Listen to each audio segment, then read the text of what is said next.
ఇంకా బాగున్నారా?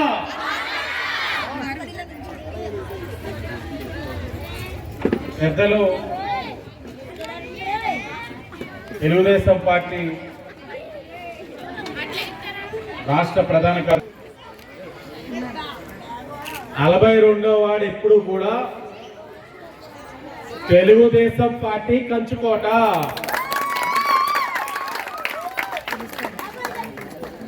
ఎప్పుడు కూడా పార్టీని ఆశీర్వదిస్తా ఉన్నారు, ముందుకు తీసుకువెళ్తా ఉన్నారు. ఆ బాధ్యతని గుర్తించుకొని అధికారంలోకి వచ్చిన వెంటనే ఈ వార్డులో ఇప్పటి వరకు 1,24,00,000తోటి అభివృద్ధి కార్యక్రమాలు చేసేవని మీ అందరికీ తెలియజేస్తా ఉన్నా. మీరు గమనించవచ్చు, మున్సిపల్ కాలనీ వాంబే పదే అడిగేవారు మా ఇంటింటికి కుళాయి కావాలని. కూటమి అధికారంలోకి వచ్చింది, ఈ రోజు ఇంటింటికి కూడా కుళాయి ఇచ్చామని చెప్పి కూడా చాలా గర్వంగా చెప్తా ఉన్నాం. అది కాకుండా ఇంకా 4,57,00,000తో అభివృద్ధి కార్యక్రమాలు చేసినట్లయితే ఈ వార్డుని అన్ని విధాలుగా రోడ్స్ కానీ డ్రైన్స్ కానీ అభివృద్ధి చేసిన వాళ్ళు అవుతామని ఇన్ఛార్జ్ గారి యొక్క ప్రతిపాదనలు కూడా పుష్కర వర్కుల్లో పెట్టడం జరిగింది. వచ్చే పుష్కరాల కల్లా 5 కోట్లతో కూడా ఈ వార్డులో కావాల్సిన అభివృద్ధి కార్యక్రమాలు కూడా పూర్తి చేస్తామని కూడా తెలియచేసుకుంటూ, మనం ప్రతిపక్షంలో కూడా పెట్టున్నాం. ఈరోజు అధికారంలోకి వచ్చాం, కొనసాగిస్తున్నాం. కానీ మనతో పాటు 2024 ఎన్నికల సమయంలో పోటీగా ముగ్గురు పోటీలు పెట్టి, నాకు బాగా గుర్తు, మనం ఎప్పుడు కూడా ఆనవాయితీగా చేసే వార్డులో అదే సమయానికి అదే రోజున వాళ్ళు ముగ్గులు పోటీలు పెట్టి మనల్ని రోజులు మార్చుకునేటట్లు ప్రవర్తించారు. కిందటి సంవత్సరం వాళ్ళు పెట్టలేదు ముగ్గులు పోటీలు, ఎందుకంటే ఓడిపోయారు కాబట్టి. ఈ సంవత్సరం కూడా పెట్టకపోవచ్చు, కానీ 2029లో పెడతారు. దేనికోసం? మళ్ళా మీకు నవ్వు వస్తుంది, మీకు తెలిసిపోయింది. కానీ తెలుగుదేశం పార్టీ గతంలో పెట్టాము, ఇప్పుడు నెక్కిన తర్వాత కూడా పెట్టాము. మాకు ఓటులు కాదు, ఇది ఒకటి సంస్కృతి, సంక్రాంతి సాంప్రదాయం కొనసాగించాలని ఒకే ఒక ఆలోచనతో ఈరోజు పెడతా ఉన్నాం. 6 సంవత్సరాలుగా కార్యక్రమాలు చేసుకుంటూనే వెళ్తా ఉన్నాం. నగరంలో మేము భవానీ చారిటబుల్ ట్రస్ట్ నుంచి ఏమి ఇచ్చినా ఇక్కడికి వచ్చేసరికి పండుగ రెట్టింపు అయిపోతా ఉంటుంది 42వ వార్డులో.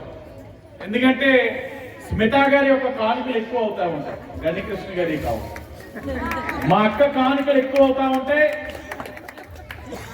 కానుకలు పెరుగుతూ ఉంటాయి, ఎక్కువ ఇస్తారు సరదా. ఇది అందరికీ రావు, గుర్తుపెట్టుకోండి. ఎందుకు చెప్తా ఉన్నామంటే పండగ పూట మీ ఆనందాల్లో మేము కూడా భాగ్యస్వాములు అవ్వాలనే పోటీ కార్యక్రమాలు అన్ని పెడతా ఉన్నాం. చాలా మందికి మనసు రాదు.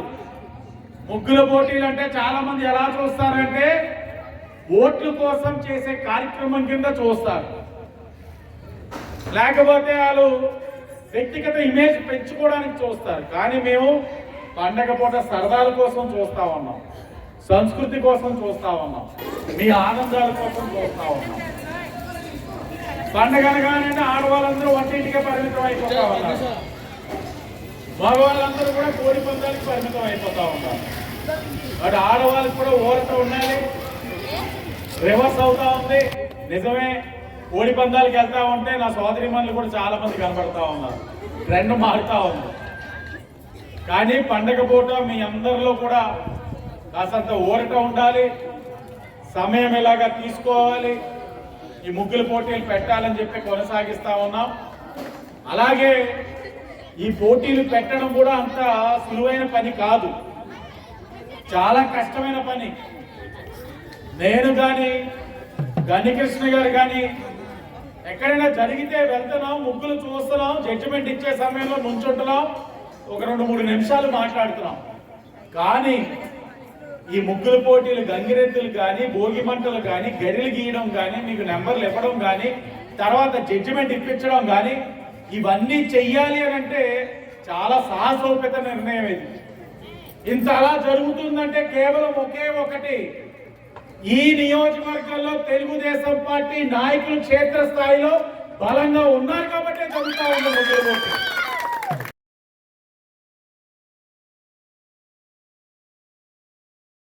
సంక్రాంతి వేడుకల రాజమండ్రి నగరంలో ముందస్తుగానే సంక్రాంతి వేడుకలు వచ్చినాయి. ఈ సంక్రాంతి వేడుకల సందర్భంగా తెలుగుదేశం పార్టీ తరఫున ప్రతి వార్డులోనూ కూడా ఈ ముగ్గురు పోటీలు జరుగుతున్నాయి.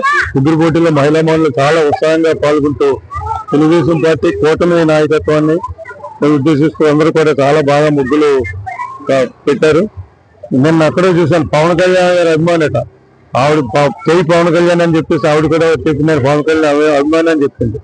నేను చెప్పాను అక్కడ పవన్ కళ్యాణ్ గారు నిజంగా చాలా కష్టపడుతున్నాడని కూడా చెప్తాను, ఇతని కోసం చెప్తాను. ఏదైనా ఈ కార్యక్రమాన్ని విజయవంతం చేస్తున్నది. ఇక్కడ ఇవాళ 42 డివిజన్లో మొత్తం టాప్ 10 వచ్చిన వాళ్ళందరికీ కూడా వార్డు తరఫున ఇక్కడ గిఫ్ట్లు ఇవ్వడం జరిగింది. అదేవిధంగా టాప్ 5 వచ్చిన వాళ్ళకి, వీళ్ళలోనే టాప్ 5 వచ్చిన వాళ్ళకి పార్టీ తరఫున కాదిరెడ్డి వాసు గారు అక్కడ రేపు 10వ తారీఖున జరగబోయే గ్రాండ్ ఫెస్టివల్లో పుష్కరాలు జరగబోతున్నా అక్కడ ఇవ్వబోతున్నారు. అందరికీ ధన్యవాదాలు.